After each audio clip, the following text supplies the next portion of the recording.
Bueno, buenos días a todos y a todas.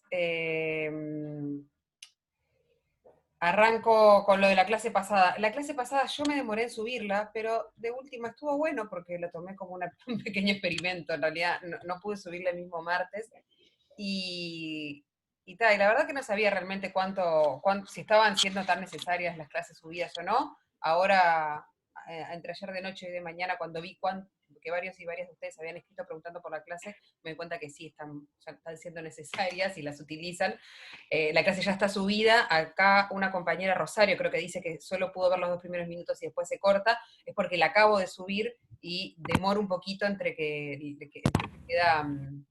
va como procesando el video de a poco. Pero no se preocupen que ya enseguida va a subir. Y bueno, hecho este pequeño experimento a lo laboratorio psicopedagógico, me doy cuenta que las clases son importantes y las vamos a seguir subiendo y grabadas. Lo que sí recuerden que ahora, vieron que estamos juntando, una vez que terminamos un módulo, juntamos todas las clases en un módulo, en una misma página que se llama repositorio módulo. Bueno, ya estaríamos hoy empezando un nuevo módulo, que es el módulo 4, así que vamos a volver a armar un módulo repositorio. Pero bueno, buena noticia, Enrico, las clases grabadas sirven para algo, mira. Así que está. Bueno, estamos todos y todas. Arrancamos muy temprano, capaz de aguantar unos minutitos o ya empezar. Ahí lo volvió a perder Enrico. Yo Bueno. estoy. Ah, no te veo, está. Este, mirá, son súper útiles, nos dicen las clases. Arriba nosotros. No, sí, me imagino que además está bueno porque era lo que habíamos quedado, ¿no? Que si alguno de ustedes no podía entrar en el momento mismo de la clase, se le complicaba seguirla, bueno, las últimas quedan para después. Siempre nos quedaba la duda a nosotros en esta cuestión entre la oralidad y lo espontáneo de una clase, cuánto puede servir después, ¿no? Pero bueno, si sirven. Eh, bueno, arrancamos, ¿te parece, con lo de... Pues tenemos algo para comentarles respecto a la Sí, prueba, las evaluaciones, que bueno, que queríamos conversar con ustedes. Eh, no sabemos, no sé, les pregunto si están al tanto de algunas situaciones que hubieron en relación a las pruebas y las evaluaciones. ¿Supieron algo? ¿Sí? Nos dicen por chat, ¿sí? Ah. Que Eva colapsó. Eso fue en Neuro. Eso no nos pasó específicamente a nosotras. Bueno, les contamos en realidad. En la última prueba, a ver, ayúdame Enrico con la fecha, yo no me acuerdo cuándo fue. Bueno, si Milo, lo de Neuro vamos a dejarlo, vamos a hablar un poquito, vamos a intentar hablar solamente lo de de Neuro, semana pasada. lo de Neuro queda en Neuro, mira, así somos nosotros. No, vamos a intentar hablar un poquito de qué pasó ahora. La última prueba que tuvimos, la prueba del módulo 2 de historia, yo ahora ya no me acuerdo, perdonen exactamente la fecha, pero bueno, fue un sábado, la segunda prueba. eh, detectamos desde el equipo docente que se estaba armando, había dos estudiantes que habían armado un drive en el que iban colocando las preguntas con las respuestas, ¿no? A medida que se iban armando las preguntas, se iban colocando. Eso sumado a también que nos enteramos, supimos, ¿no? De capturas de pantallas en grupos de WhatsApp, esto que ya lo habíamos conversado con ustedes, ¿no? De cómo, bueno, se respondía inmediatamente. Entonces, bueno, lo concreto es que a estos dos estudiantes como habían creado el documento Drive, se pudo llegar a su mail y se supo quiénes eran, se les mandó una nota y a su vez esto se derivó eh, a comité de ética, digamos. Me dicen que se corta. ¿Vos me escuchás, Enrico? Sí, lo más bien, Está fuerte y claro. fuerte y claro. Bueno, voy a poner así te veo. Eh, no sé si ustedes estaban al tanto de esto, lo habían escuchado, les circuló, se enteraron, porque en realidad este tipo de cuestiones constituyen fraude. Sí, sabían. Mm. Bueno, Y en realidad, bueno, nosotros teníamos como pendientes hablarlo con ustedes, porque más allá de las dificultades que podemos estar teniendo, esto no es exclusivo ni pasa solo este año, por la situación excepcional sanitaria y social que estamos viviendo, esto suele ser un problema más viejo que el agujero del mate, el tema de qué hacer con la regulación de la copia, ¿no? Y hasta cuándo este, digamos, hay algo como inevitable en andar atrás, digamos, de la copia, pero también hay un punto que es fundamental y que eso lo queremos conversar con ustedes, que tiene que ver con la responsabilidad de ustedes como estudiantes universitarios, ingresando en una carrera universitaria, y qué tipo de decisiones éticas toman, o qué tipo qué estrategias utilizan, digamos, para, para ir pasando por la carrera, ¿no? Entonces, si el objetivo es salvar las materias a como dé lugar, sí, cópiense, cómo no, cópiense. El tema es que van a tener, primero, no solamente van a ver totalmente degradada su formación, sino que además sepan que van a estar cometiendo fraude y que van a estar van a estar contraviniendo algunas acuerdos, digamos, implícitos que ustedes hacen como estudiantes, ¿no? Entonces, eso es un problema para nosotros, pero fundamentalmente es un problema para ustedes. A nosotros no nos es para nada grato tener que tomar este tipo de decisiones ni enfrentarnos a encontrar este tipo de situaciones, pero realmente hay un punto donde nos cuestionan, no podemos tampoco dejarlas pasar, ¿no? Entonces, bueno, queríamos darnos un rato para conversar esto con ustedes. Creo que hemos intentado ser bastante, digo, nos hemos preocupado bastante por si se está entendiendo el curso, si no se está entendiendo, si sirve o si no sirve las modalidades de evaluación y demás. Ahora, todo eso cae en saco roto, digamos, o no tiene ningún tipo de sentido si la estrategia principal va a ser apelar a salvar a como de lugar, ¿no? No sé, ahí, Enrico, si querés comentar algo.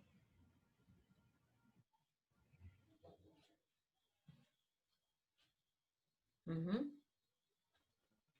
No, ¿qué dicen? Jóvenes universitarios. O hablen, comenten.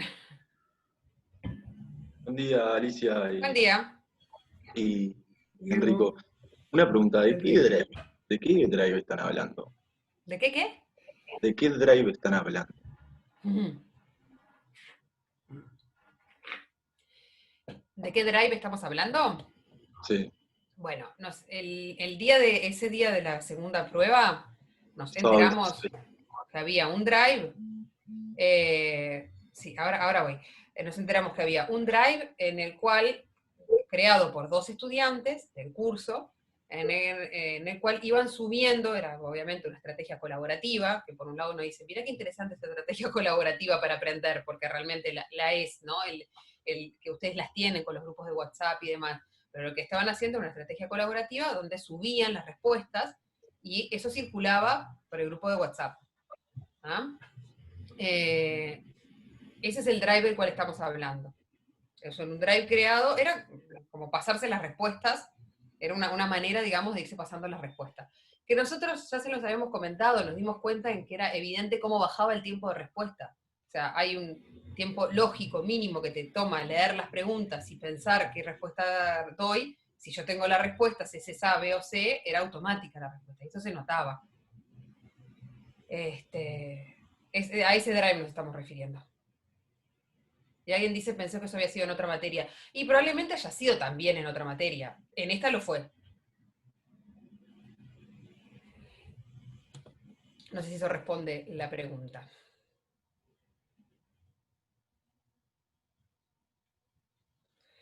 Sí, yo no sé, me voy a animar a hacer algún comentario acá de las cosas que están diciendo por el chat. Sí, la idea acá no es castigarlos a ustedes, ni mucho menos, no se trata de eso. Es que se trata o sea, de que se tomaron acciones concretas, que nos parecía que estaba bueno poder restituirlas acá en clase, que ustedes sepan que eso se hizo. Me doy cuenta que varios de ustedes no sabían de esta situación, que sepan que este tipo de acciones se tomaron y se pueden tomar, que dirección de licenciatura evidentemente tomará las acciones correspondientes que crea necesario, pero por lo menos es informar. Yo no sé, ahora estoy un poco olvidada de cuáles son, no sé si Enrico vos te acordás, pero hay algún tipo, hay sanciones, digamos, para estudiantes que cometen fraude, sea copiándose el examen, o sea plagiando trabajos finales, etcétera. Eso está previsto y se pueden ser inclusive penalizados perdiendo periodos de exámenes o teniendo que, con algún tipo de estas cuestiones, ¿no? Sí hay suspensiones como hasta 3 periodos, es verdad, sí es cierto. Porque bueno, hay cosas que está bueno considerar, ¿no? Pero bueno, eso. No sé si tenés...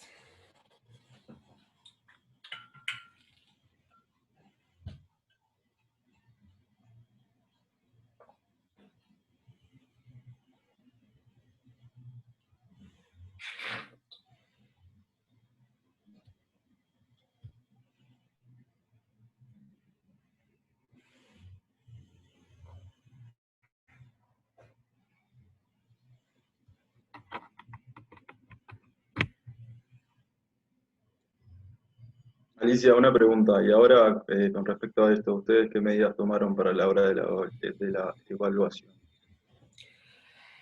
Bueno, tomamos una medida concreta que es, no va a haber prueba del módulo 3 y prueba del módulo 4, vamos a juntar la prueba del módulo 3 y el módulo 4 en una única prueba, que ahora les confirmo bien la fecha. Y la prueba que correspondería al módulo 5, o sea, las 4 pruebas que nos quedan, que es la de 3, 4, 5 y 6, las vamos a juntar en 2. Una de ellas, la del 3 y el 4, va a ser una fecha que ahora les confirmo, creo que el 13 de junio, igual eso obviamente después va a estar bien identificado, pero sí, me estoy fijando que sea efectivamente sábado 13 de junio, si alguien tiene por ahí una... Sí, está. Sábado 13 de junio sería la prueba del módulo 3 y el 4, y la prueba del módulo 5 y 6 sería junto con el parcial final. O sea, vamos a estar reduciendo los tiempos, la cantidad de pruebas, ¿ah? Y lo que sí, estas 4 pruebas parciales, o sea que estas 4 pruebas parciales van a corresponder solo el 25% del total de la nota, para aprobar o no, para exonerar o no. ¿Se entiende? ¿Podrías repetirlo? Lo repito. A ver si me explico. Tenemos 6 módulos. Nosotros teníamos una prueba por módulo. La sumatoria de esas 6 notas, o sea, la sumatoria de la calificación de esas 6 pruebas va a corresponder solo a un 25% de la nota final. Que El antes otro era 75% se conforma con el parcial final, este gran parcial que ustedes van a tener, donde se va a volver a evaluar todo lo que ya vieron en el curso, ¿ah? En ese parcial final. Con la ponderación de 25% de las 6 pruebas y el 75% del parcial final, ustedes van a obtener una nota. Esa nota les va a permitir aprobar, exonerar, digamos, dar el examen o eventualmente recursar. Respondo una pregunta, ¿parcial se va a hacer online o presencial? Pero online, no tenemos modalidad, no teníamos posibilidad todavía de hacerlo presencial. el Entonces sábado vamos a 13 tener... de junio. ¿Qué habría? Ahora voy de nuevo, para parcial, final último va a ser online y el del 13 de junio también. El sábado 13 de junio se van a evaluar los contenidos del módulo 3 y el módulo 4. El módulo 3 lo terminamos la clase pasada y el módulo 4 lo vamos a estar empezando esta clase. Estamos hablando... Sí, para que termino de esto. Melina, dame un segundito. Estamos hablando del documento de trabajo 4, 5 y 6. Esos 3 documentos, que el 4 y el 5 corresponden al módulo 3 y el 6 corresponde al módulo 4, se van a estar evaluando el 13. Ahora sí, Melina, perdón que te corté. No, porque tenemos problemas ya varios con Eva, de que Eva en realidad cuando somos pocos grupos no anda, o sea, no te deja entrar, o el tiempo que ponen, por ejemplo, algunos profesores ponen 30 preguntas en 30 minutos y, por ejemplo, Eva demora en cargar, no sé, 1 minuto para la siguiente prueba. ¿Eso ya lo tienen previsto o ya saben las franjas más o menos cómo las van a dividir? No, y la verdad que es la primera vez que escucho Pero puedo ser yo, no digo que no se haya planteado antes, que haya problemas con la plataforma. Sí, por Perdón que, Sí, ejemplo, ay, perdón que interrumpa, pero en realidad en historia nunca ha habido porque se hacen muchas franjas. El problema ha sido con otras materias que ponen muy ah, pocas franjas y son casi 1000 alumnos en un turno solo. claro, creo que ese fue uno de los problemas que hubo con Neuro, que colapsó porque pusieron una única franja, que en parte también la estrategia de cuanto más franjas se ponen, más aumenta la posibilidad de copia. Esto que está pasando ahora, ¿no? O sea, si los ponemos a todos en una misma franja, si pudiéramos, y no tendríamos nadie que haga un drive, ni que se pase en captura de pantalla, ni, ¿no? Cambiamos las preguntas, sí, pero la batería de preguntas es enorme. O sea, obvio que cambiamos las preguntas, no a todos les tocan la misma. Nosotros tenemos una batería de preguntas posible, pero lo que pasa es que no estamos dando abasto. Y les tocan aleatoriamente. Pero eso todo tiene un límite. Entonces, claro, el problema que decía Melina yo por eso no registraba que hubiera pasado en historia, es cierto que pasó en otras materias, pero claro, si nosotros reducimos mucho las franjas, colapsa la plataforma. ¿Cuántas preguntas serían y el tiempo y eso? Y para la prueba del 13 nos vamos a seguir manejando con 6 preguntas y los 15 minutos. Igual no se preocupen porque todos esos detalles se los vamos a dar oportunamente, ¿no? Vamos a plantear oportunamente. Lo que sí nos interesa que tengan en claro es eso. De aquí, hasta el 13 de junio, no van a tener prueba. El 13 de junio van a tener la prueba del módulo 3 y el módulo 4. Y la prueba final, que yo no les quiero mentir, pero creo que puede haber quedado para el 25, no estoy segura, porque eso también tenemos que ver con otros cursos. La prueba final, el parcial final, van a ver todo, módulo 1, 2, 3, 4, 5 y 6, con particular énfasis, porque no los pudimos evaluar aparte, pero van a evaluar todo el curso. ¿Ah? Bueno, si son 2 módulos serían 12 preguntas. Estamos viendo un poco eso todavía, Soledad. Si hacemos 6 preguntas que combinen los 2 módulos o 12 preguntas para combinar todos los módulos. Bien. No, por eso no sé, no estoy segura si es el 25. No sé, no me pidan tanta precisión con las fechas porque realmente son cosas que estamos terminando de definir. Por eso no les quiero decir algo. La verdad que el 25 ni siquiera sé qué fecha es. Me parece, no recuerdo bien. Vamos a informarles oportunamente cuando sea la fecha del parcial final. ¿Tá? Puede ser que sea un jueves, sí. Una posibilidad que habíamos manejado era hacer el parcial final en los horarios de clase en los que ustedes están matriculados. Y aquella que no pueda, ¿cómo es? Que tenga alguna dificultad laboral o lo que sea, le buscamos otra alternativa, pero puede ser que toque eventualmente. Ahora capaz que por eso no está compitiendo. Pero bueno, va un poco por ahí la cuestión.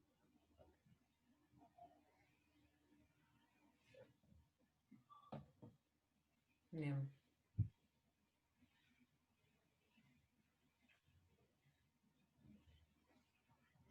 Bueno, no sé si hay algo más sobre esto. Enrico, si querés decir algo. O si...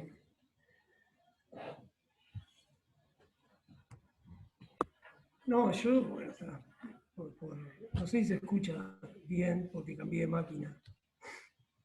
No, yo incluso en mi función, en otra función como decano, obviamente que estoy participando en muchas reuniones, entre ellas docentes, y que también me llegan muchas comunicaciones de docentes y estudiantes. Y bueno, y todos los martes quincenalmente estoy en el CDC, en el Consejo Directivo Central. Y están habiendo problemas, ¿no? Lo que pasa es que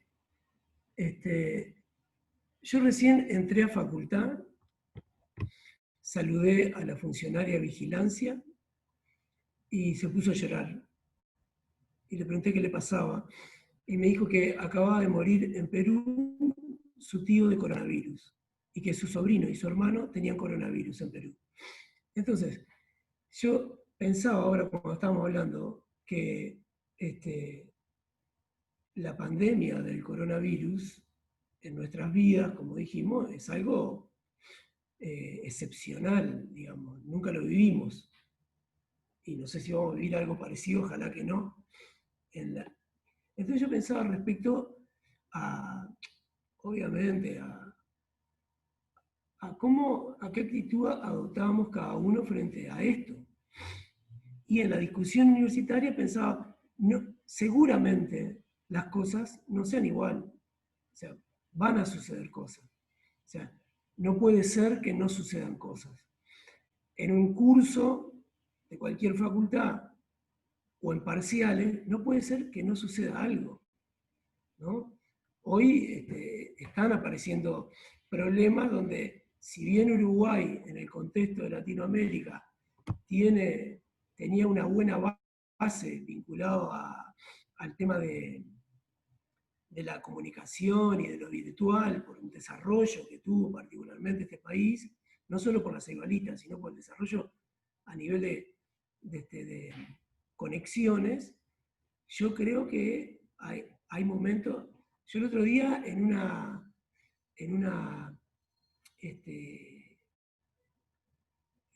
una comunicación de esta se me cayó 4 veces. 4 veces se me cayó, nunca se me había caído el Zoom. Y me quedé colgado. Entonces yo creo que ¿cómo hacemos para tratar de rescatar, reconocer y apreciar lo que estamos pudiendo hacer? No lo que estamos pudiendo hacer nosotros los docentes, sino lo que estamos pudiendo hacer a pesar de todo esto, poder generarnos las condiciones de discutir, aprender, estudiar. Yo ayer empecé un curso de la maestría en Psicología Social, de noche, y fue increíble, ¿no? Porque era como si estuviéramos en una mesa alrededor discutiendo y fue muy bueno. Entonces me quedaba pensando, ¿cómo tratar de administrar nosotros lo que estamos pasando? ¿Por qué le digo esto?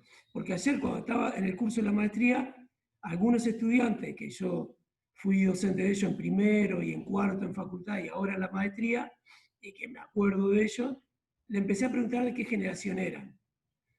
Y 2 de ellos uno era de la 88, que fue la primera generación del plan IPUR, que fue el nuevo plan después de la dictadura, y se convirtió en la generación 88-89.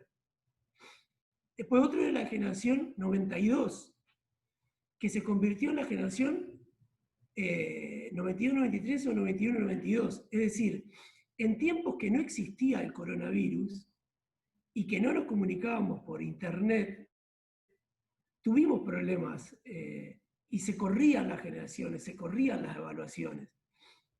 Entonces, con esto no estoy diciendo nada. Lo que le estoy diciendo es que estamos transitando por una situación muy difícil y que hagamos lo mejor, sobre todo para disfrutar. Porque para sentirnos mal vamos a tener mucha cantidad de cosas. En una pandemia vamos a tener de todo. Ahora, para sentirnos bien me parece que tenemos que ser activos.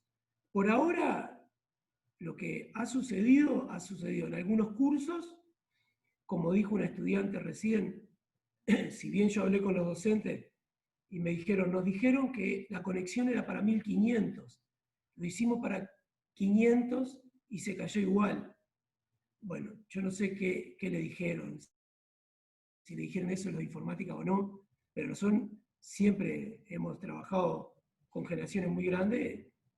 No estoy diciendo que mienta el docente, digo que a mí no se me pasaría meter a la cantidad que metieron ellos en un parcial. Me parece que hay que separarlos más y buscarle la vuelta. Tenemos que buscarle la vuelta. ¿Cayó? Bueno, vamos a resolverlo. Vamos a tener que resolverlo con esta informática que tenemos o con otras. Igual no todo está resuelto, ¿no? Porque yo aún en facultad nosotros hicimos un listado, se llamó un préstamo de computadora y demás, y no acudió ni siquiera la gente que se anotó a buscar las computadoras. Y hicimos venir funcionarios a biblioteca para los préstamos, y después hay gente que tiene problemas de conectividad, serios problemas de conectividad. O sea, no es justo, la pandemia no es justa, y esto que estamos transitando no es justo. La cuestión es cómo hacer para aprovechar los espacios. Sé que no estoy diciendo nada con esto, ¿no? A mí me parece que tenemos que resolverlo de la mejor forma. Ahora, después de todo esto, copiar no tiene gollete. Es al cohete copiar. Tenemos todos los materiales. A Alicia le llegó a pasar, la vez pasada lo contamos. Yo estudié toda mi vida de apuntes y de fotocopias. Que ahí nace el centro estudiante, que teníamos un centro de fotocopia muy fuerte. Después empezamos a estudiar el libro, pero en los cursos que tenemos ahora tienen toda la bibliografía colgada digital a 0p, gratis. Estamos teniendo clases online. No lo estoy retando. Lo que quiero decir es que estoy tratando de hacer una composición del lugar, ¿no? Le dejamos colgadas las clases. Armar una página.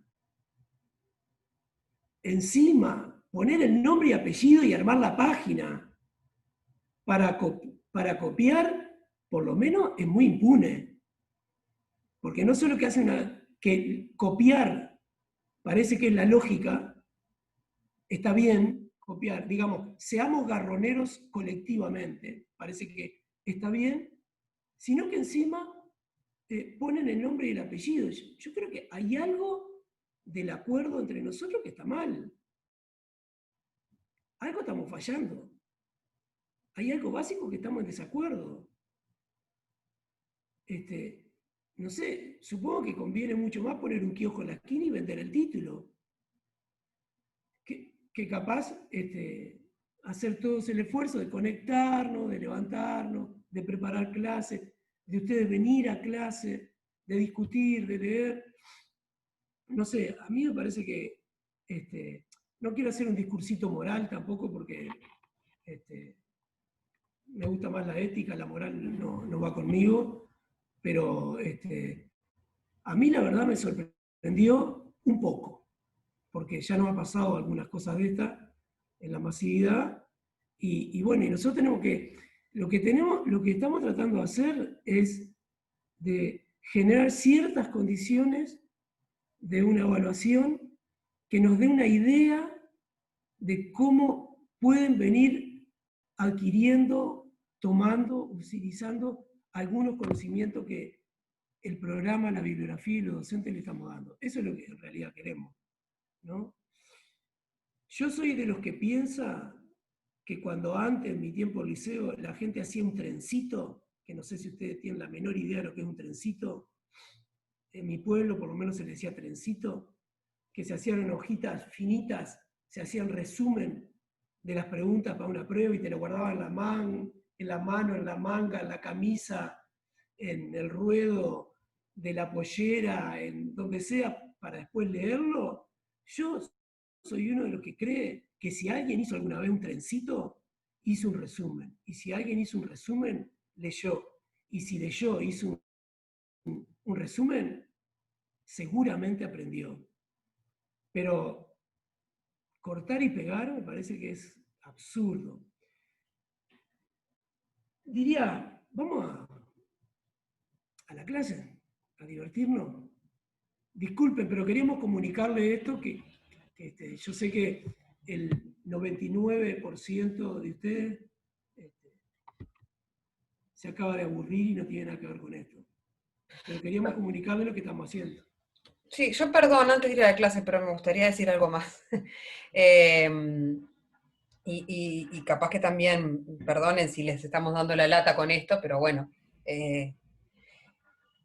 A ver, a mí me parece que acá hay dos cosas para ver, ¿no? Por un lado, me parece que hay que trascender, que creo que algo de esto que decía Enrico, de trascender ciertos malestares respecto al momento en el que estamos viviendo y a la herramienta por la que nos estamos comunicando, y creo que tenemos que poder como pensar un poco más en algunas cuestiones. Y les quiero comentar una anécdota, yo, como ya lo hemos visto, les comenté la clase pasada, soy de la generación 2001, tuve a Enrico de docente, sí, aunque no lo crean, tuve a Enrico de docente, perdí historia. Tenía 15 eso no les conté. Tenía 15.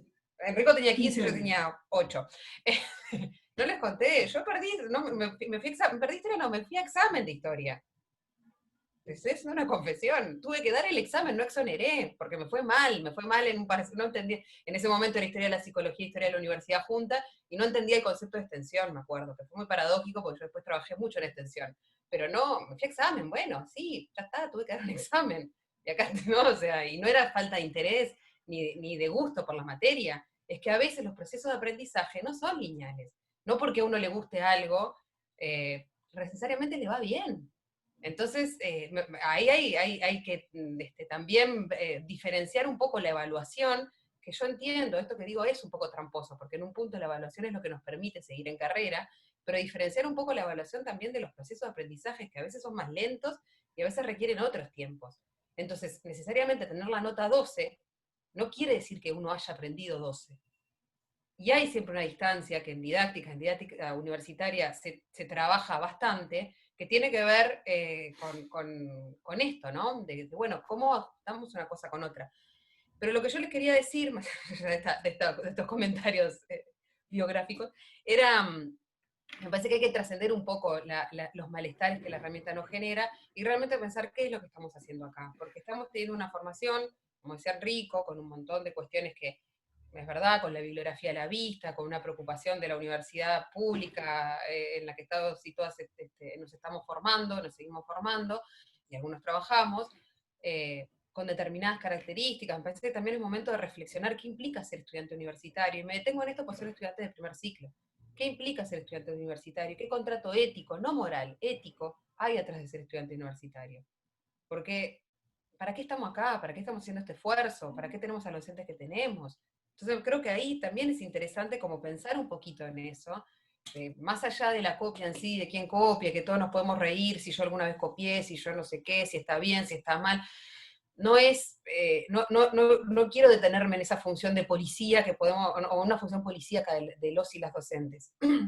Pero eso también tiene un más menos, porque hay un punto donde tampoco nos podemos pasar para el otro lado y así tolerar, digamos, que impunemente se copie delante nuestro y que apruebe toda una generación que en realidad no estudió, y que en realidad no tiene las bases, digamos, en este caso, la historia de cómo comprender críticamente la historia de la psicología, de entender, de tener las básicas por lo menos de qué pasó con el desarrollo de la psicología en Uruguay. Entonces, es por ahí que nos estamos deteniendo, y por eso nos estamos deteniendo tanto en esto. Así que bueno, nada, era como una invitación también ahí a pensar y a bajarlo un poco también. Son las pruebas son abordables, las van a poder hacerlas. Capaz que lo que está faltando es eso, más tiempo de estudio, ¿no? Más dedicarse a leer, a mirar los materiales y demás. Y bueno, de a poco ir llegando a este contrato que tuvimos, que no era el contrato inicial, la idea era tener las 6 pruebas, porque pensábamos que estaban buenos los controles de lectura, pero realmente no los podemos sostener en el marco de esta situación, digamos, nos pone un poco contra la espada y la pared, digamos, la situación esta de la copia y demás. Bueno, tomamos esta alternativa que esperemos que sí nos pueda servir a todos y a todas para estar más cómodos y sobre todo para hacer un mejor proceso. Así que bueno, ahora sí, yo creo que me callo. ¿Te parece? ¿Arrancamos con la clase? ¿Están ahí los 80 todavía? 89. Estamos acá. Bueno. Alicia, ¿vos podés ayudarme a compartir pantalla o no? No sabemos. Sí, te habilito compartir pantalla. Yes. Listo. A ver qué sale.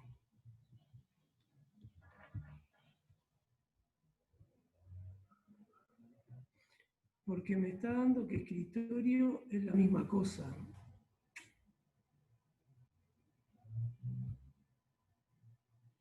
A ver si me deja. Ahí estabas compartiendo, sí, ¿eh? Habías empezado a compartir algo. Ahora pero no sé qué, porque sí, pero el escritorio me lo muestra como nuestra comunicación. Es que vos tenés que... A ver, tenés tenés que tener abierto la presentación que quieras compartir. Sí. Ahí va, eso.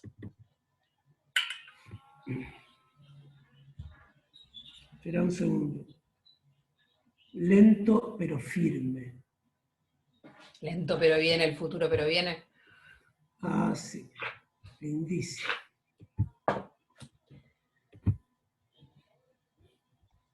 Sin prisa, pero sin pausa.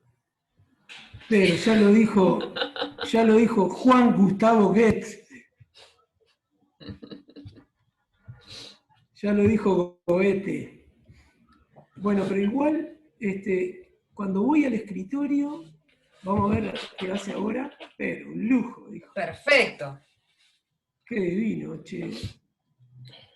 Mejor imposible.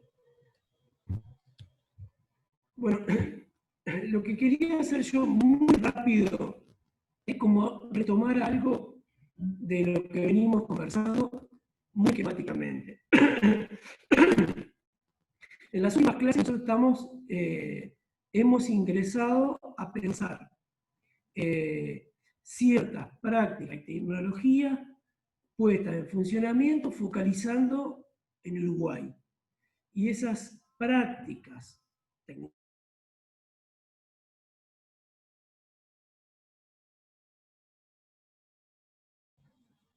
Se apagó capaz que se apagó el micrófono, no sé, Enrico. Fíjate. Ah, destacamos que la psicología... Yo tengo todo prendido. no, sí, sí. Creo que se. Dale, dale nomás. ¿Se escucha? ¿Sí? Sí. Bien. Y dentro de estas prácticas, en Uruguay mostrábamos cómo empieza a desarrollarse todo un proceso que entre otras cosas, se empieza a focalizar en la niñez, ¿no? Hay una preocupación en la mirada de la niñez pensando en la normalidad y en la anormalidad de la niñez. ¿Qué hacer en la normalidad? ¿Qué hacer con la anormalidad?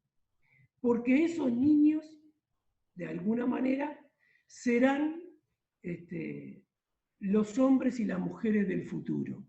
Entonces, hay toda una serie de instituciones, organizaciones, debates, autores, teorías y tecnologías puestas en funcionamiento que para el desarrollo del Uruguay moderno, en estos 30, 40 años del 1900, que nosotros denominamos del primer vallismo, como hablan una serie de historiadores, que incluyen los dos gobiernos de Valle y de otros presidentes, pero ese periodo de un fuerte impulso modernizador, la niñez ocupa un lugar clave.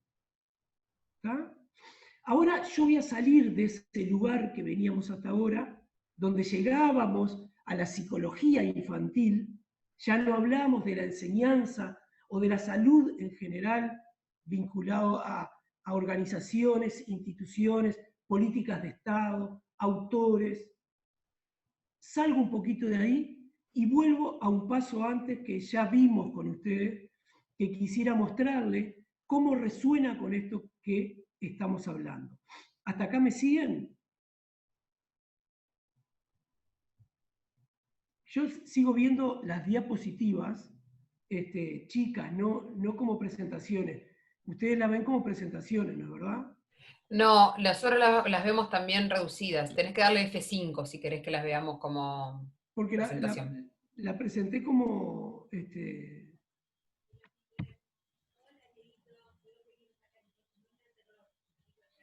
le di F5 y me da eso. Y si no, si te vas a ver como presentación, capaz que ahí funciona. No, la abrí poniéndolo con iniciar presentación. Y te inició eso. Estoy apretando y no... Bueno, pero sí, igual... Y en la pantalla mía está abierta. Está como presentación. Profe, igual se ve bien de bien. Igual se ve bien, sí, coincido Vamos arriba a con la celeste, compañera. entonces. Bien, sí. Bueno, entonces el paso que yo le estoy sugiriendo es de vuelta ahora salir de Uruguay e irnos al planteo de la biopolítica, que fue el que iniciamos esta discusión cuando nos introducimos a Uruguay, ¿no? ¿Y qué es lo que plantea Foucault? Muy bien. Esto ya lo sabemos. Recién empezamos a hablar del coronavirus, ¿no?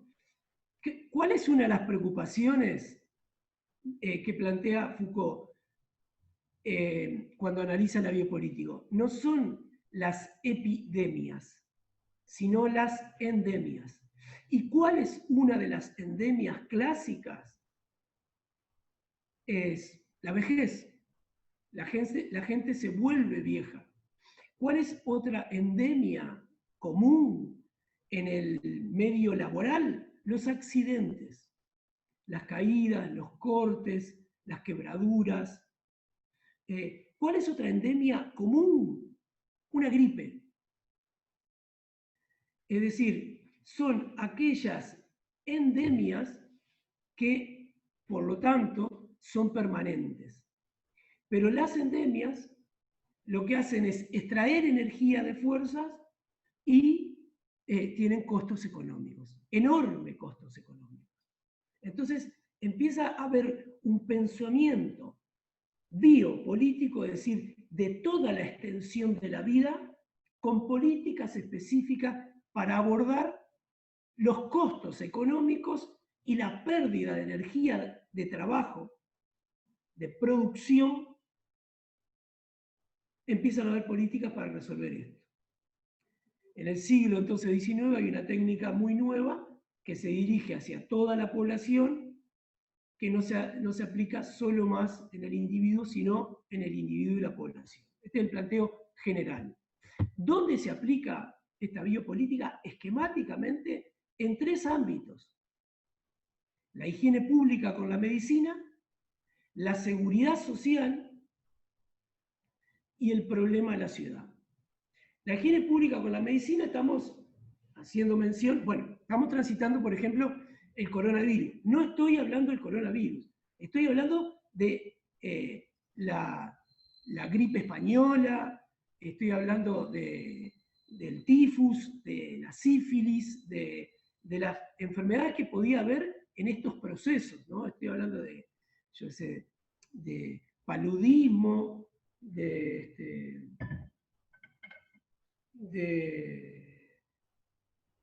bueno, de alguna otra que no me acuerdo.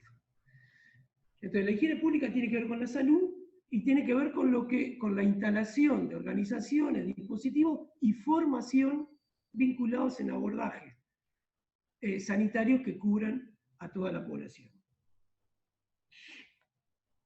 La seguridad social tiene que ver con muchas cosas. Entre otras cosas, tiene que ver con los accidentes. ¿Y cómo se resuelven los accidentes? Con el Banco Seguro del Estado.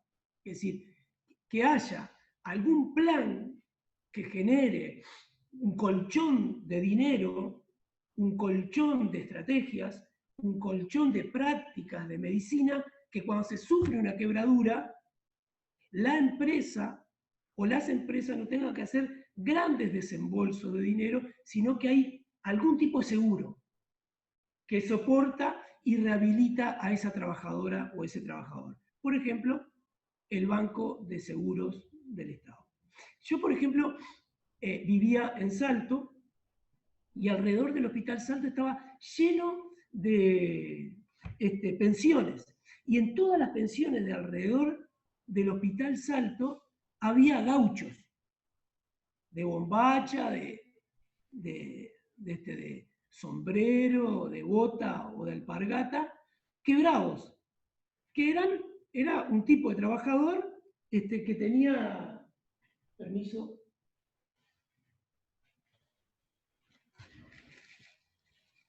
un tipo de trabajador que tenía accidentes propios del trabajo rural. Es decir, se quebraban, se caían, los apretaba una vaca contra el palenque, en el baño, se cortaban. Entonces, había un dispositivo para un sector mucho más vulnerable en aquel momento, porque no había leyes laborales para el trabajador del campo como hay ahora, y terminaban en el Hospital Salto, ¿no? Pero era como, era llamativo todos los alrededores del hospital. Lo que se hace entonces, aparece un Banco de Seguro del Estado que lo que apunta es a sostener los procesos de industrialización, entre otras cosas. Estoy dando ejemplos rápidos. El tercer ámbito donde opera la biopolítica, esto es un gran esquema. Este esquema le faltan muchas cosas.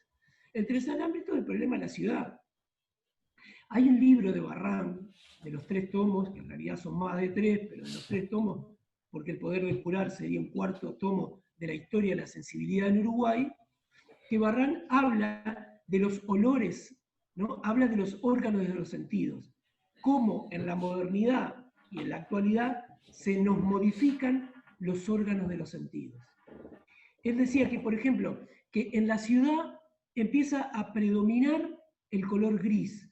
Por lo tanto, hay algo que nos pasa en los ojos que tendemos a verlo grisáceo, pero dejamos de ver otro tipo de colores que en el campo eran clave. Por ejemplo, percibir un movimiento detrás de un matorral y ver algo que podía ser un animal que nos podía atacar, por ejemplo. Nos acostumbramos a ver la grisura, los olores, ¿no? Percibir, yo qué sé, no sé, ustedes recordarán o verán de sus barrios o del campo, como cuando estalla la primavera, los colores, los olores, los sabores que empezamos a tener de los frutos, de la cosecha del polen que empieza a circular por el aire. En las ciudades no. En las ciudades del 18, del 19, había en algunos lugares olor a podrido. ¿Por qué? Porque las heces y el orín se tiraban a la calle, como se tiraba el agua del baño, ¿no? Entonces empiezan a encontrar enfermedades que estaban vinculadas con la higiene y con lo que se tiraba. Entonces empieza a aparecer todo el alcantarillado público, lo que hoy nos calienta enormemente en Montevideo porque tenemos que desviarnos de calles enteras y andamos en ómnibus o en auto porque están haciendo agujeros y arreglando cañería. Eso son los encauzamientos del río o los desagües de las casas y empresas que terminan en el mar. Entonces, la higiene pública, la seguridad social y el problema de la ciudad son 3 ámbitos que están vinculados a la resolución de las endemias, al fortalecimiento de las fuerzas, a reducir los costos económicos y reducir las quitas, y va dirigido a la población en general, ¿no? El problema de la arquitectura es un problema clave de la circulación del aire, de la posibilidad de la luz y de la circulación de los cuerpos y de los que los cuerpos eyectan. Entonces, estos ámbitos en el Uruguay son importantísimos. ¿Para qué? Para permitir que nosotros tengamos otra forma de vida, para que vivamos más, para que estemos más sanos y para que las fuerzas de trabajo sean más fuertes, más estables y más duraderas. Entonces, se construye la idea de población, que la idea de población lo que hace es, ¿qué es lo que sucede? Los seres humanos somos muy azarosos, entonces se tenía que inventar algo que ficticiamente construyera como flotante arriba de nuestra cabeza, como en un espacio abstracto a nivel de las nubes, una constante. Las mujeres y los hombres son azarosos en sus estados mentales, en su forma de sentir, de pensar, de transitar los cuerpos. Entonces, en distintas edades son distintos. Había que crear, a través de un instrumento vital, que ahí dice, el mecanismo de previsión político, el instrumento más importante es la estadística. ¿Por qué? Porque con la estadística se inventa no como mentira, sino como acto creativo, se inventa la población. Es decir, ¿qué es lo que nace? El porcentaje. Cuando nosotros nos dicen un 10% de los uruguayos está desocupado y yo estoy trabajando, es un número, es un 1, un 0 y un símbolo de porcentaje.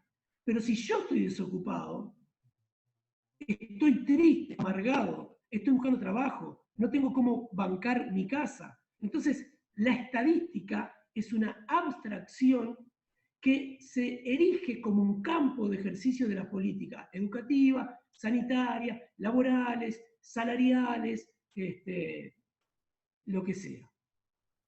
Entonces, la noción de población es la construcción de un problema biológico y de ejercicio de poder. De ejercicio de poder acá sí tiene que significar de un acto de transformación de esa virtualidad que se llama población. La población es como Frankenstein, está hecha de pedazos. Es un gran invento de la modernidad. Pero cuando alguien te dice, no, porque ha mejorado notablemente el nivel educativo, ¿de quién? ¿De mi hijo? ¿De mi primo? ¿De mi hermana? ¿De mis amigos? No, de un porcentaje de un niño de 5 años que nunca voy a conocer porque no existe, que ha logrado sortear primaria, secundaria. Esto no es mentira, es la construcción de un campo de ejercicio de políticas. Es decir, punto 2, una naturaleza de fenómenos abordados son colectivos y los efectos que tienen son económicos y políticos. Esa es la noción de población.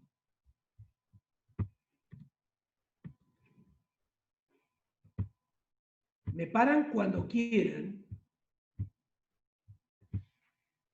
Entonces, ahora, a esta construcción de una constante, no azarosa, compuesta de porcentajes, tenemos algunos problemas. Y recuerden que nosotros decíamos, en el medioevo, en la antigüedad y el medioevo, nosotros nos encontramos con que el cuerpo del rey dictaminaba la ley, y que el rey tenía una gran espada en la mano, y que la bajaba. ¿Por qué? Porque el derecho o el poder estaba centrado en el matar. Y cuando no bajaba la espada, dejaba vivir. Vivir era un resto de la única ley que existía, que era el castigo de matar. Eso en la modernidad cambia, porque las políticas disciplinares y biopolíticas son para producir vida. Es decir, la ley entonces, el poder se ejerce por el lado de producir vida, de dar vida, de sostener la vida.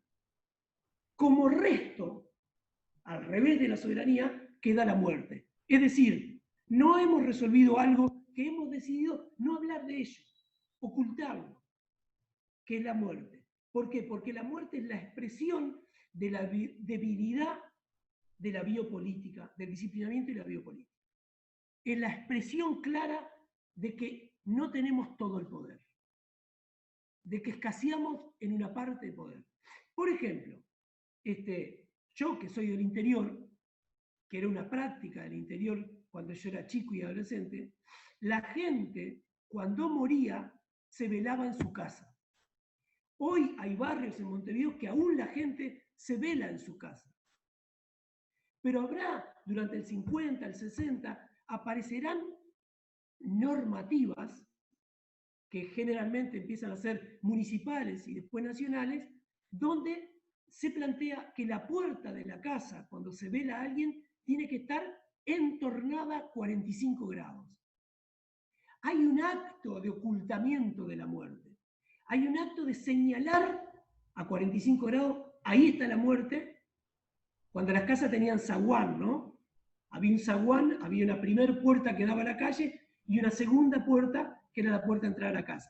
El zaguán de la casa se entornaba a 45 grados. Era la señal de la muerte, pero además no se abría para mostrar la muerte. La muerte se ocultaba. ¿Qué es lo que se prohíbe además?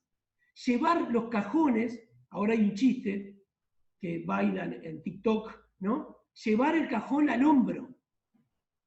Se hacían recorridos en caravana a pie con el cajón al hombro o se velaba de cajón abierto. Entonces empiezan a aparecer normativas de que eso no puede hacer. La muerte se empieza a ocultar.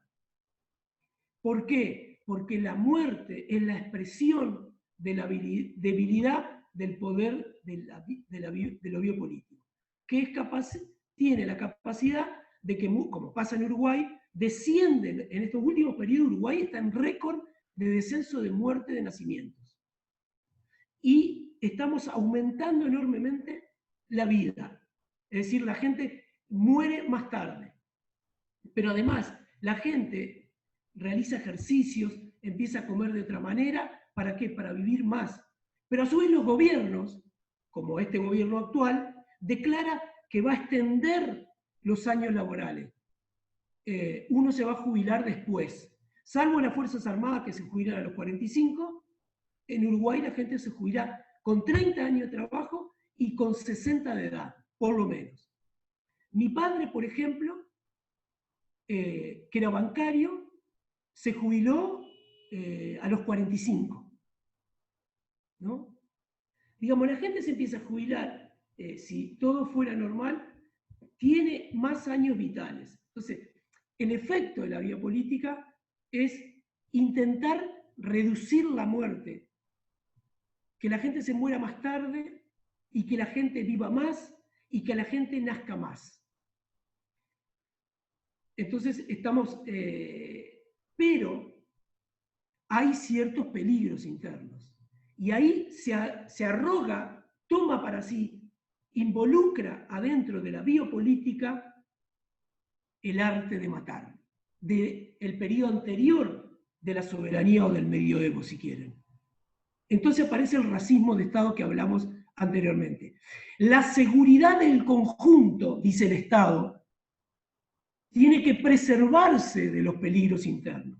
Y los peligros internos, en el periodo que estamos hablando en Uruguay, en las primeras décadas del Uruguay, está vinculado al alcoholismo, está vinculado a la vagancia, está vinculado a la sífilis, está vinculado al alcoholismo, sífilis, vagancia y,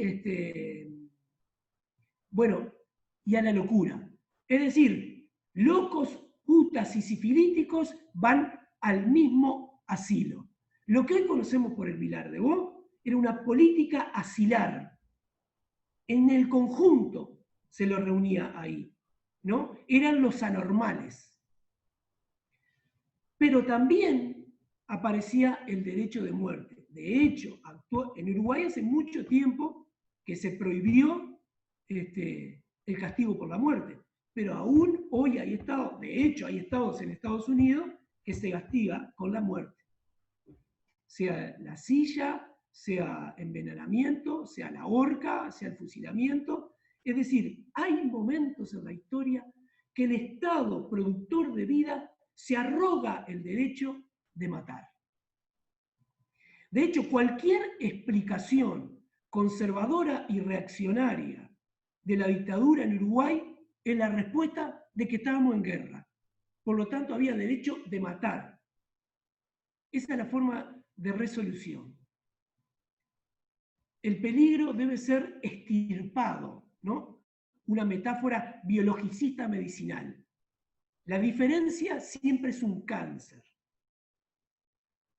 Entonces, el racismo de Estado es un modo de funcionamiento del Estado moderno que en ciertos límites y condiciones plantea la teoría de la raza. ¿Qué es la teoría de la raza? Es lo que se aplica en Uruguay en las primeras décadas del 1900, que se llama eugenesia, que es una creencia que puede ser mejorada, lo mismo que un ovino o un bovino o un caballo, mejorar, o un perro, mejorar genéticamente la pureza o la cantidad de carne o la cantidad de leche de la especie. La teoría de las razas. Hay una manipulación vinculada a mejorar la raza humana y a matar en su extrema a la normal, ¿no? La búsqueda de la pureza. Por supuesto que en su límite extremo estará el nazifascismo y el fascismo, en buscar la raza aria. Pero en las prácticas del 1910, 20, 30, 40 en Uruguay, existía la posibilidad eugenésica, vinculada, no totalmente, pero vinculada a la higiene. ¿Hasta acá se va entendiendo?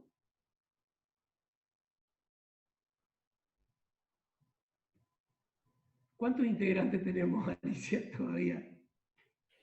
Vamos en 70... Ay, Profe, sí. Sí, señora. No entendí lo último que dijiste de mejorar genéticamente la cantidad de carne o leche de la especie. Como que esa parte no la entendí mucho. Porque esa mirada que se tiene hacia la producción y los animales es el mismo modelo de mirada que se tenía sobre los humanos con la práctica de la eugenesia.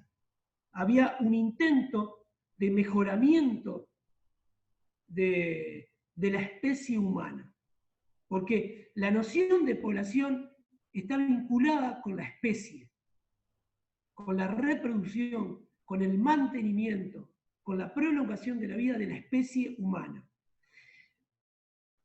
En la primera década de ese siglo hay congresos que lo que se trabaja es el mejoramiento de las, basados en la biología de la eugenesia, que su modelo es la mejora de la especie, por la manipulación en lo posible genética o la manipulación separando gente, creando lugares de función paranormales, separándolo de los normales. Profe, ¿Se entiende?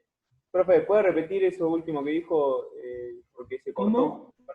La primera parte de la idea que acaba de ¿Cómo? decir se cortó. La primera parte de la idea que acaba de decir se cortó. Entonces no pude entender lo demás.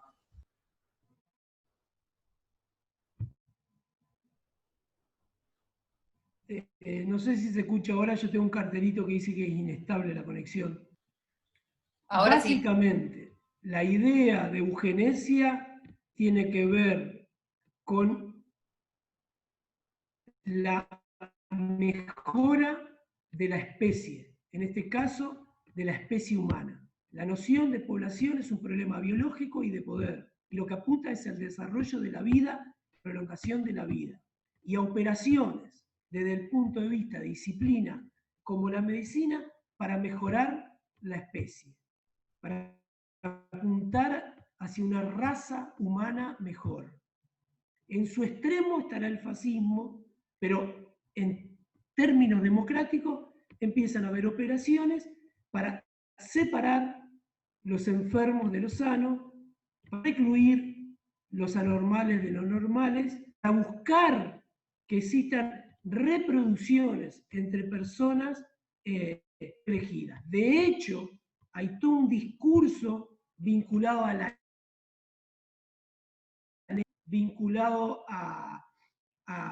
los mulatos, vinculado a los blancos. Fíjense ustedes que de alguna manera en los discursos de políticos de la época aparece una mirada de agrado hacia los inmigrantes de origen anglo. De hecho, en Uruguay vamos a tener en estos 40 años leyes que impiden la inmigración asiática. A la excepción de una ley que quizás por eso yo estoy acá, que se hace una excepción con los vascos, porque los vascos también estaban considerados como una especie que no debería entrar a Uruguay. Hay otra excepción que se hace con los libaneses. Esto es normativa de la historia de Uruguay. ¿Qué quiere decir? Que ahí está jugado, por alguna razón, de orden más o menos científico, de dónde podían venir razas superiores, mejores, para poder desarrollar el Uruguay. Si quieren, después les dejamos colgados algunos documentos que hay, que están en internet, ¿no? Sigo. Continúo. Perdón, ¿puedo decir algo, Enrico? Por supuesto. No, que me hizo acordar algo de lo que planteabas en relación a la muerte, como para poder pensar también cómo estos procesos son móviles, ¿no? Hay un proceso ¿Se escucha bien? Porque veo que está cortado. ¿Se escucha? Sí, se escucha bien. Ah, perdón. Bueno, no, esto para pensarlo como estos procesos biopolíticos no quedaron, a ver, reducidos o centralizados en un periodo histórico, sino que son procesos que están vivos y operando. Por ahí pesqué en el chat a alguien que preguntaba sobre si la violencia doméstica era considerada, se podía considerar como endémica, y yo creo que ahí en realidad entramos a ver qué son problemas en una época y qué son problemas en otra época. ¿Cuándo podemos considerar que algo es un problema? Y cómo miramos, desde qué ópticas miramos esa situación, construimos de alguna manera el problema. Así como cuando nosotros a veces le decimos, bueno, se está pensando en los anormales, ¿no? Con esa categoría como tan dura, pero no para ver cómo se desarrolla un niño, una niña que tiene algún tipo de dificultad de aprendizaje, o que tiene baja visión, o que tiene, no sé, problemas de audición, o algún problema cognitivo. No, no es desde ahí. Es cómo separamos lo sano de lo enfermo. Esa construcción, esa mirada que le hacemos nosotros y nosotras, muy propia también de nuestro contexto, de nuestro contexto actual, está también interpelado por otros discursos y otros debates, ¿no? Y en relación a esto que decía Enrico, cuando Enrico hablaba sobre la muerte, yo pensaba en relación o sea, toda la producción sobre los velatorios, yo lo pensaba como en espejo en relación a los nacimientos, ¿no? ¿Cuándo? ¿En qué momento? Es relativamente, hay un proceso relativamente novedoso, entre comillas, pero que rápidamente se institucionaliza en nuestro país, que es que los partos no son en las casas, sino que son en instituciones sanitarias médicas. Y eso primero va a tener un corte de clase, o sea, ciertas mujeres van a empezar a parir con asistencia médica, o no necesariamente solamente médica, digamos, de parteras, de personal de salud, y otras no. Y en algún determinado momento histórico va a haber también un corte de clase, digamos, de quiénes son aquellas que no paren, o que no se controlen el embarazo, o que llegan a parir en determinados lugares, no validados por el saber médico.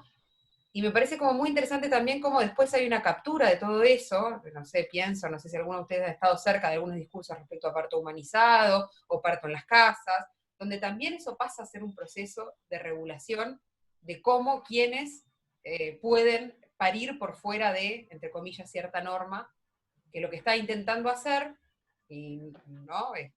Lo que hay detrás de eso es controlar o garantizar la viabilidad de los nacimientos, es decir, que aquellos niños y niñas que nazcan vivan, y que aquellas madres que van a parir no mueran. Capturado por el discurso médico hegemónico, tiene las derivas que tiene. Pero no sé si se entiende, digo, esto como procesos vivos que van teniendo, o sea, el ejercicio de la vida política no queda de una vez y para siempre, sino que va mutando y va acompañando y se va actualizando de alguna manera.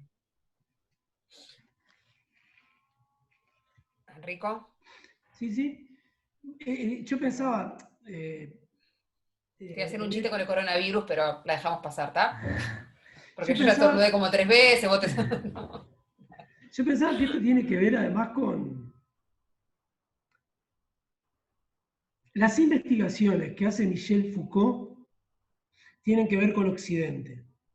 Entonces, ¿qué pasa en Oriente? ¿Pasa lo mismo que estamos hablando respecto a la biopolítica?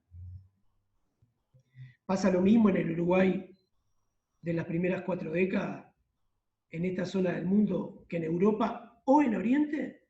No.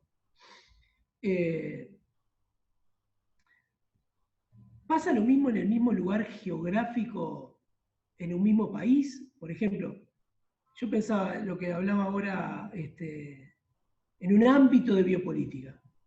Yo nací en la cama de mis padres y a media cuadra de mi casa estaba el Sanatorio Salto. O sea, en el interior había aún una tradición de que partera y médico te atendían en la casa, cuando yo nací, en los 60, y en la capital ya no, en Montevideo ya no. Entonces hay un problema también de lugares. Lo mismo con los sepelios, con la muerte y con la vida. Y lo mismo con las clases sociales. Entonces, esto que estamos hablando nosotros no deja de ser una diapositiva plana, bidimensional, pero la vida de la biopolítica es multidimensional. No pasa todo serializadamente como una producción fabril. Nosotros tenemos que ver que esta es una línea de pensamiento para entender cuestiones que están sucediendo donde estamos transitando la historia de la psicología. Pero en distintos tiempos pasan distintas cosas, en distintas zonas geográficas distintas cosas. Si uno tiene un grupo de referencia, pasarán cosas que no pasarán en otro grupo de referencia o de aprendizajes. Bueno, termino con biopolítica. Ojalá lo que estemos transmitiendo ayude a entender y no confunda más. El fundamento, entonces, del racismo de Estado en medio de la biopolítica como producción de vida es la fundamentación de una teoría difícilmente de demostrar, llamada la teoría de la degeneración, es decir, de las anomalías. Dejo acá con lo que yo quería mostrarles de la biopolítica y los tres ámbitos.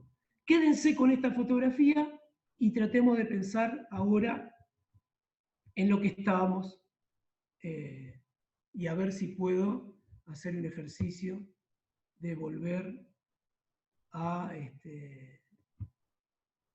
abrir. Ahí se está viendo grande, ¿no? Ahora sí, tarde. Ahora voy a volver.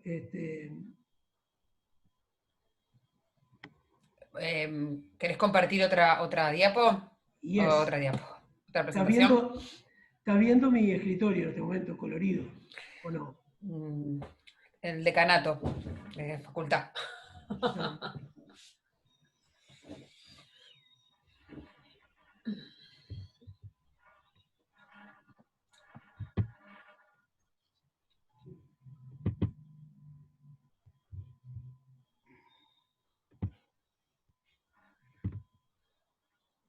F5, precioso. ¿Estamos bien ahí? Esto fue lo que estuvimos viendo la vez pasada, ¿no? Cómo se construye la psicología como un campo en estas primeras décadas. Perdón la interrupción, Dígalo. pero no se ve está bien. la pantalla, no se ve la pantalla, y hay muchos en el chat que están poniendo que también que no se ve. No, yo te veo a vos nomás, no veo tu pantalla. No sé. Ah, mirá. Yo ahora veo al costado las ventanitas de ustedes y la pantalla. ¿No la ves vos? ¿Puedo compartir pantalla, profe? Voy de nuevo. ¿Pueden ver ahí? Ahora sí, ahora sí. Bueno.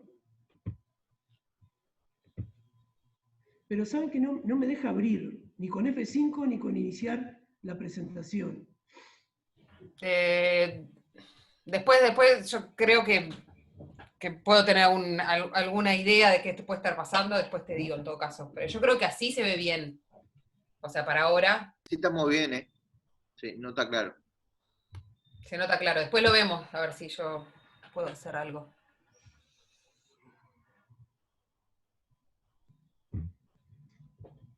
A ver.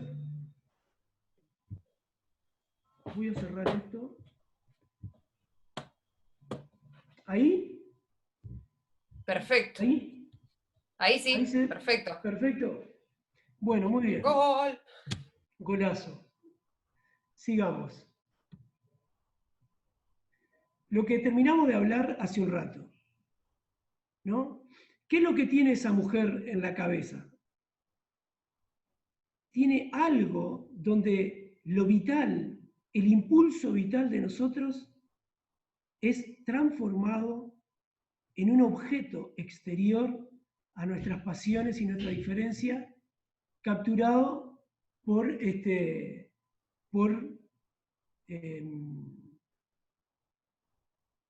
formas de medición.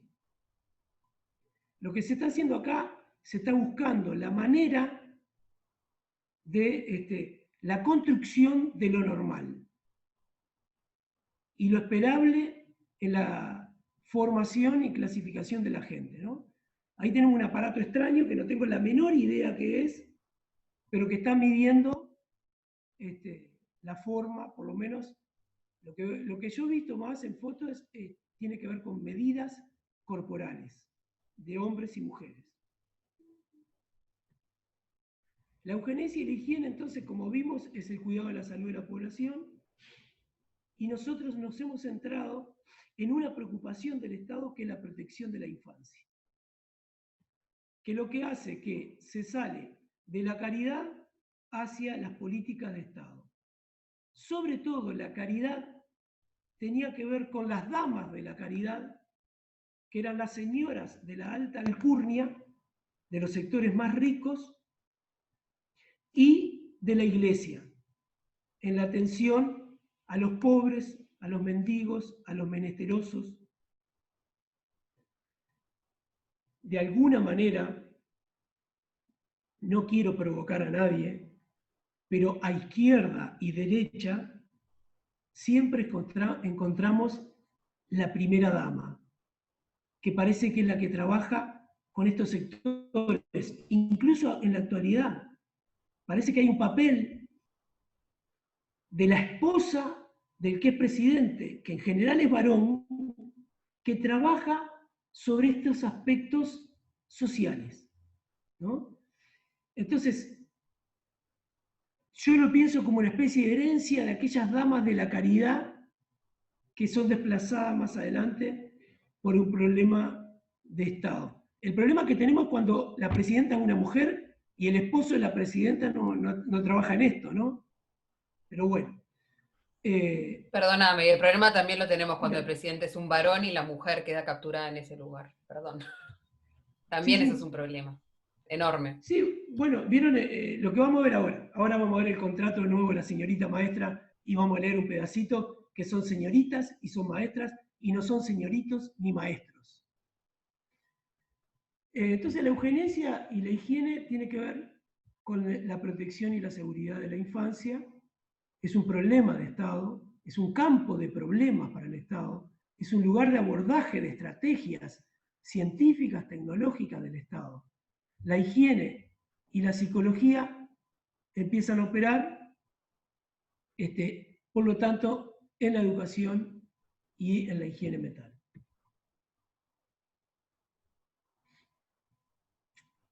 Acá vemos, vinculado a la eugenesia, justamente este Montevideo cabezón, este Montevideo puerto y los inmigrantes.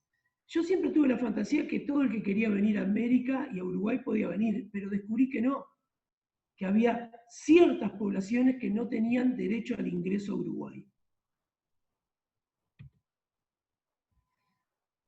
Bueno, acá robé una foto del pintor, que ahora me olvidé el nombre, Bansky, que es Perdón. Porque el higienismo, Una consulta.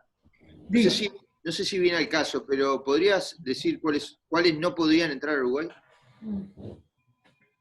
Sí. Las poblaciones de origen asiático, por ejemplo. Gracias. Y bueno, los vascos entraron a Uruguay porque hubo una excepción en la regla, pero los vascos no podían entrar. Los libaneses entraron a Uruguay en esta primera década porque hubo una excepción también, específica, una normativa pública que permitió entrar, pero los japoneses no. Si bien se creía que los japoneses eran muy organizados y podían favorecer la producción, eran una raza despreciable en este Uruguay de las primeras décadas. Estos son documentos públicos, ¿no? No es un insulto a nadie. No, y también algo, perdón Enrico, que me parece interesante pensar que tiene que ver, lo que Enrico está planteando son las cosas, digamos, las prohibiciones explícitas.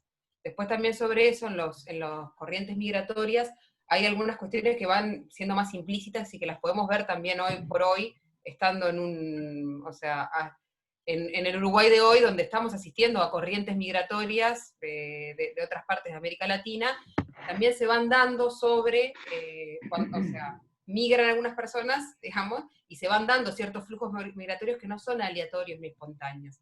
Entonces, cómo se construye Uruguay como un destino migratorio interesante para determinadas poblaciones, también es interesante de pensar.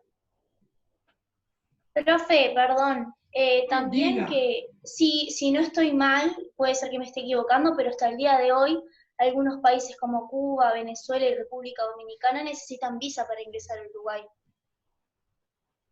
No. No sabría decir. Yo creo que sí, pero no estoy segura, pero creo que sí, porque hace un tiempo estuve hablando con una persona justamente especializada en los migrantes y eso fue lo que había comunicado, que había ciertos países que necesitaban visa. Es raro porque tenemos en este momento una presencia muy fuerte en Uruguay de dominicanos y de cubanos particularmente. Pero yo no lo sé en este momento.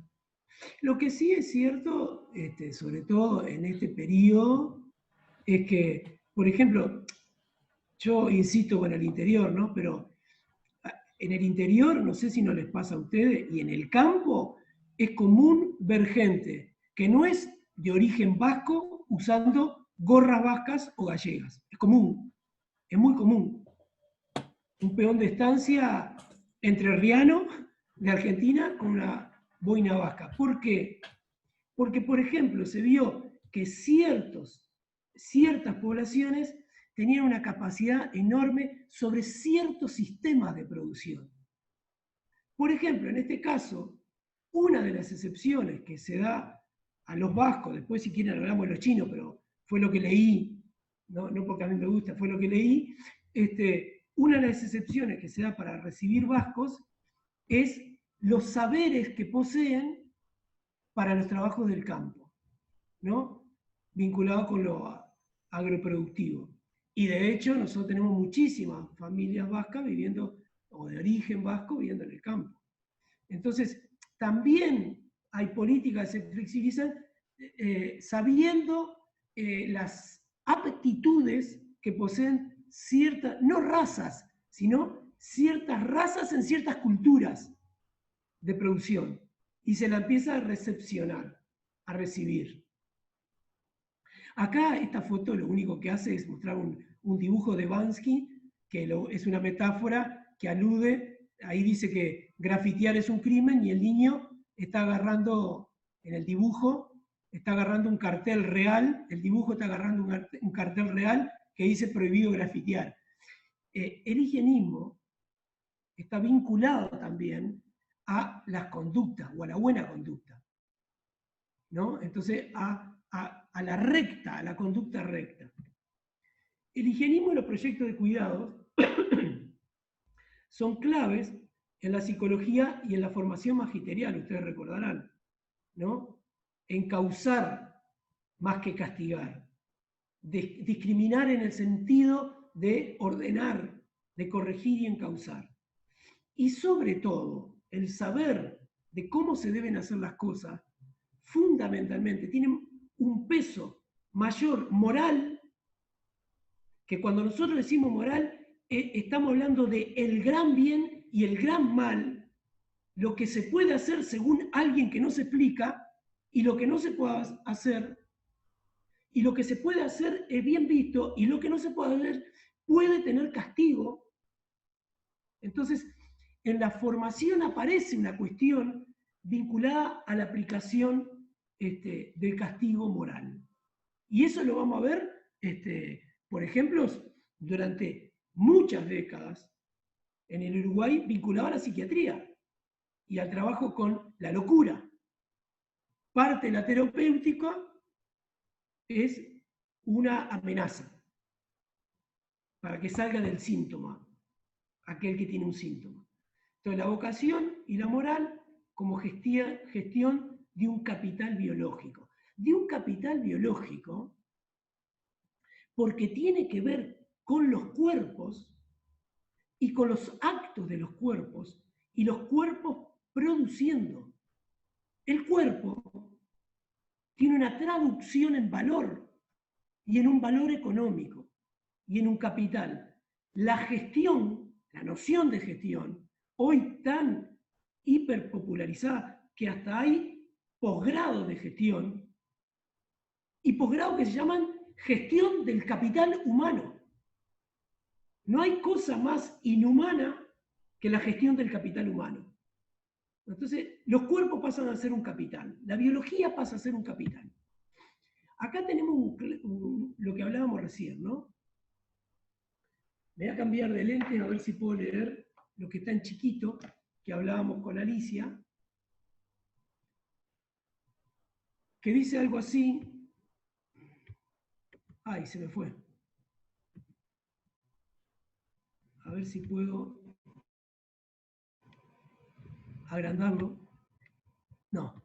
Bueno, acá dice, este es el contrato de 1923, este es un contrato argentino, es similar a lo que pasa en Uruguay, es de principio del siglo pasado, y dicen cosas muy interesantes.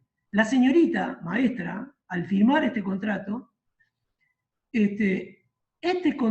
queda automáticamente anulado sin efecto si la maestra se casa. Es decir, la señorita maestra no tiene que estar casada. Tiene que ser soltera. Si no, no puede ejercer el magisterio. 2, no debe andar en compañía de hombres. Es obvio que la señorita maestra no debe estar casada, pero encima no tiene que andar con hombres. Por un problema de que tengamos cuidados morales e impidamos estos actos degenerativos. 3, la señorita maestra tiene que estar en su casa de las 8 de la tarde, a las 6 de la mañana, a menos que sea para atender la función escolar. O sea, la señorita maestra no se debe casar, no debe andar con hombres y obviamente no tiene que andar de noche. Tiene que estar en casa. Preservar su cuerpo virginal. 4, no pasearse por heladerías del centro de la ciudad. Obviamente tampoco por los aledaños de la ciudad, ¿no? Entonces no se tiene que mostrar públicamente. Es como una especie de apostolado el de la señorita maestra. 5, no debe abandonar la ciudad bajo ningún concepto sin permiso del presidente del Consejo de Delegados. 6, la señorita maestra no debe fumar cigarrillo, porque se sabe que las mujeres que fuman, ¿quiénes eran? Las prostitutas. Entonces la señorita maestra no debe fumar. ¿Había señorita maestra entonces o no? ¿Había señorita maestra? Porque con todos esos requisitos, escuchame. Está dura la calle. Está Escasiani. Bueno, este contrato queda automáticamente anulado y sin efecto si se encontrara a la señorita maestra fumando. O sea, si la señorita maestra fumaba y la encontraban, o si se casaba, no había sumario, no había investigación administrativa, no había sumario y no la echaban, automáticamente quedaba desempleada. Pecaminosa señorita maestra. 8. 7. Esta es dura de matar. Es dura. 7. La señorita maestra no debe beber cerveza, ni vino, ni whisky. Este contrato quedará automáticamente anulado y sin efecto si se encuentra la señorita maestra bebiendo cerveza, vino, whisky. Es decir, si se casa, si fuma o si toma bebidas alcohólicas, la señorita maestra no puede ser señorita maestra. No debe viajar en coche o automóvil con ningún hombre, excepto si es el hermano o el padre. 9. No vestir ropas de colores brillantes, porque por ahí incita y excita. 10. No debe teñirse el pelo. 11. Debe usar al menos 2 enaguas, 2 visos, para que a trasluz no se le vean las formas del cuerpo a la señorita maestra.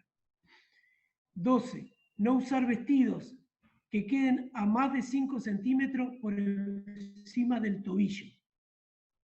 La Facultad de Psicología está en Tristán Narvaja y Uruguay. Acá en esta facultad era un colegio que se llamaba Niño Jesús de Praga.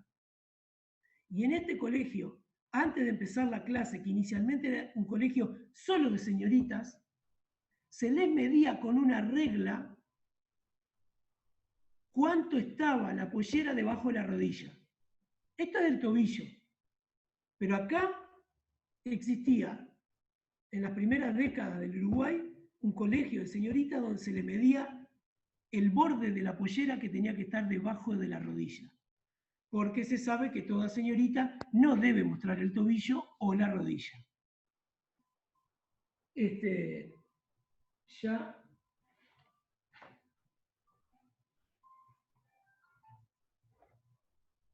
Bueno,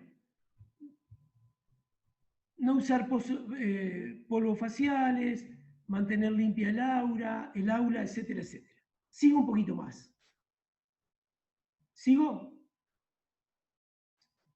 Señorita maestra, ¿puedo seguir?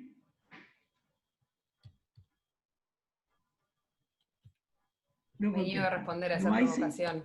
No hay señorita maestra. No voy a responder a esa provocación. La psicología y la ciudadanía, entonces, es atravesada por la aplicación de un método experimental, la pedagogía y las garantías científicas. Es decir, todas estas biopolíticas tienen su fuerza porque están recostados en el método experimental y en algún tipo de garantía científica. El niño empieza a constituirse en una problemática. ¿Por qué se empieza a constituir el niño en una problemática? Porque, fíjense, a ver, pensemos en hoy. ¿Cuál es la discusión del comienzo en el medio del coronavirus de las clases escolares? Porque el coronavirus, las medidas para el coronavirus básicas son higiene de manos. ¿No se escucha? ¿No se está escuchando? Está perfecto. Se escucha perfecto. ¿Qué son? Usar tapaboca, higiene en mano y mantener distancia que va variando día a día. 1,5 metros, 2 metros, no sé. ¿Cuál es uno de los problemas que nos presentarían los niños en la actualidad? Que los niños se tocan, se agarran, se besan. Es decir, expresan su enojo, su alegría y su amor con el cuerpo, más que nosotros. Y además los niños juegan, y juegan uno arriba del otro, y se tocan y se golpean. Y los adolescentes son muy físicos, por ejemplo, los niños y los adolescentes. Es decir, trasladándolo en el tiempo, en estas primeras décadas del siglo en Uruguay, el niño se constituye en un problema por dos cosas. Porque desde fines del siglo pasado empieza un proceso de universalización y obligatoriedad de la enseñanza primaria. Es decir, niños que estaban separados los tenemos en periodo de tiempo reunidos. Y segundo, tienen formas comportamentales difíciles de encauzar, de dominar. Eso pasaba antes y pasa ahora. El niño es un problema porque empieza a aparecer un problema vinculado al aprendizaje, al respeto de las normas. Entonces empieza a armar una zona que debe ser abordada con técnicos y científicos, porque no es suficiente el enojo, el reto, el grito, la amenaza. Ya de la reforma valeriana no se castiga más físicamente a los niños, entonces se empieza a constituir un campo de problemas, un lugar a pensar, un lugar a indagar, un lugar a intervenir, a actuar con disciplinas científicas. La problematización, dicen nuestros textos, psicológica de la infancia. ¿Qué es un niño? ¿Cómo es un niño? ¿Cómo funciona un niño? Y ahí empieza a desarrollarse, entre otras cosas, el magisterio y la psicología. Eso dependerá de las definiciones de niñez, de los procesos de disciplinamiento utilizados, del tipo de educación, de las normativas, de las actividades. El niño como problema será abordado, como nos decía Chávez en su documento, por una serie de organizaciones y tecnologías. Por ejemplo, el Laboratorio de Psicopedagogía Experimental de Sebastián Morey Otero. En el 33 o en el 39 los cursos de pedagogía de los institutos normales. Empieza a haber una preocupación por la educación infantil. Nuestras señoritas maestras. Precioso. La psicopedagogía tiene que ver con la universalización de la primaria, tiene que ver con atacar la falla del sistema educativo y las investigaciones, en ubicar qué es un niño normal y ubicar qué es un niño anormal, empezar a trabajar el niño no como un padecimiento, sino como un problema complejo a abordar. Las primeras experiencias, por ejemplo, acá tenemos una clase rural, el rancho, que es la escuela rural, es el pizarrón de la escuela. Las primeras décadas del siglo pasado en Uruguay y Argentina. Y el otro plano, además de la educación, el otro plano es la psicohigiene. Digamos, tanto la educación, la pedagogía, como la higiene, como la psicología, están atravesados por un modelo higiénico, por la necesidad de la higiene, de impedir la enfermedad, la prevención de enfermedades y la muerte, los hospitales para pobres y el cuerpo ideal. Esos son tres elementos clave de estas primeras décadas. La higiene mental, clave para pensar la historia de la psicología, tendrá que ver de nuevo con personas, hombres y mujeres, que piensan, que discursean, que leen, que escriben, que manejan saberes psicológicos, pero como ya sabemos, no son psicólogos aún. Pero además tenemos que ver con organizaciones e instituciones que se fundan. Y tendremos que ver con cursos de formación y con técnicas que se utilizan. Es así que nacerá en el ámbito de la Facultad de Medicina, en estos primeros siglos, las cátedras de neurología y neurofisiología, la de psiquiatría. Empezarán a aparecer procesos terapéuticos, se fundará un hospital, el Vilar de Bo, y se funda para locos, para enfermos mentales, que se llamaba Colonia de Alienados. Y finalmente acá en el esquema aparecerá un hospital para niños, el Hospital Pedro Vizca, que actualmente funciona la Facultad de Ciencias Económicas en calle Gonzalo Ramírez, entre Jackson y Eduardo Acevedo. Finalmente, ubicamos un aspecto del desarrollo de la psicología en un exiliado, en un inmigrante político que se llama Wuklan Radecki, que uno de los elementos centrales de Radecki tendrá que ver que empieza a aparecer bastante fuerte en el campo de la psicología dos o tres cosas. Uno, la psicoterapia. Empieza a aparecer alguien que empieza a formar grupos muy reducidos para trabajar clínicamente. Dos, empieza a aparecer una concepción del funcionamiento psicológico. Es decir, hay algo de la dinámica psicológica que más tarde será la psicodinámica, que es el funcionamiento psicológico, el funcionalismo. Una persona preocupada por la cuestión de la dinámica y lo funcional y preocupada por el ejercicio clínico. Tres, se empieza a visorar, por lo menos con estos dos, empieza a visorarse la profesión de psicólogo y psicóloga. Radecki será en el 40, 50, 60 en adelante fundamental para el desarrollo de la psicología. Son las 12:09. Yo tengo dos archivos más que podríamos seguir trabajando, que se afirman claramente en la unidad de hoy, que tendríamos que haber dado hoy. Pero tengo miedo de la hora. ¿Tú qué dices, Alicia? A ver, no tenemos por qué, no tenemos previsto terminar esta unidad hoy, recién la empezamos hoy. Yo diría que en todo caso podamos, además no sé cuánto han leído el documento de trabajo número 6, imagino que no, o que no todos o todas, capaz que lo que podemos hacer es, con lo que trabajamos hoy, apelar a la lectura del documento y continuar la clase que viene con lo que tenés previsto. ¿Qué decís? Yo digo que está todo bien, como quieran. A ver, ¿cuántos quedan? 66. Hemos derrotado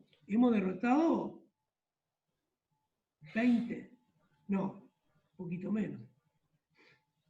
Tenemos una capacidad de hacer huir gente que es interesante. Es impresionante, es impresionante. No, digo porque nos quedan 20 minutos de clase. No sé si da para arrancar algo nuevo o bueno, vamos terminando, nos quedarían 20 minutos de clase. Sí, bueno, escuché a alguien ahí. Podríamos recomendar la lectura nuevamente.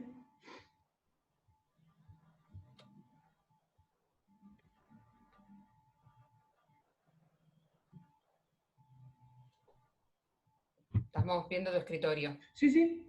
Yo estoy revisando mientras espero que vos me ilumines. Podríamos presentarle, estamos en el documento 6, ¿no es verdad? De lectura. Sí. Sí. Lo que nosotros acá en realidad, lo que hoy tendríamos que trabajar no sería el 85, sino el 73. ¿No es verdad?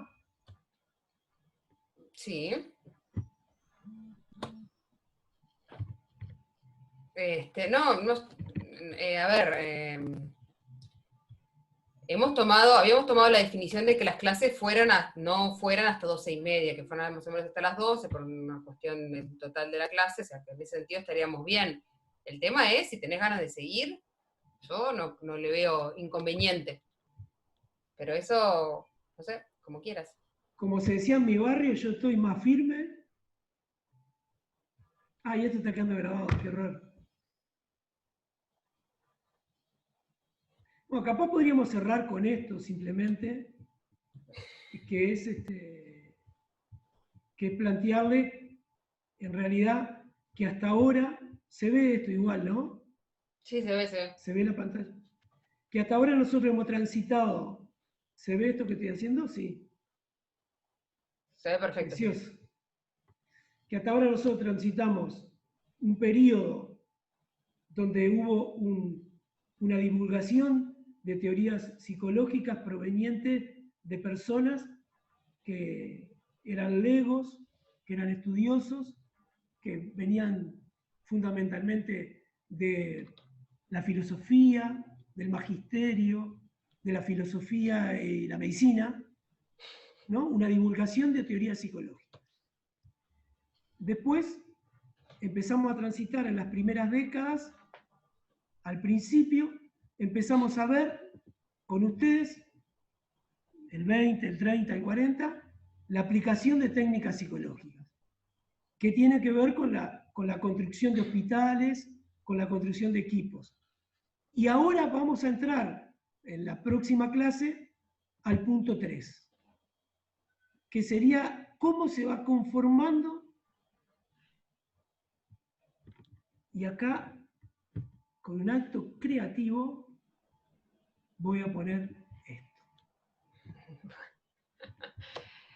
Me estoy riendo porque La en el chat aparición- hay alguien acá que dice, hay una que dice que se le acabó la cuadernola y otra que dice que se le acabó la lapicera y que por favor sigamos el martes que viene. No podemos. Bueno, No, sí, por supuesto.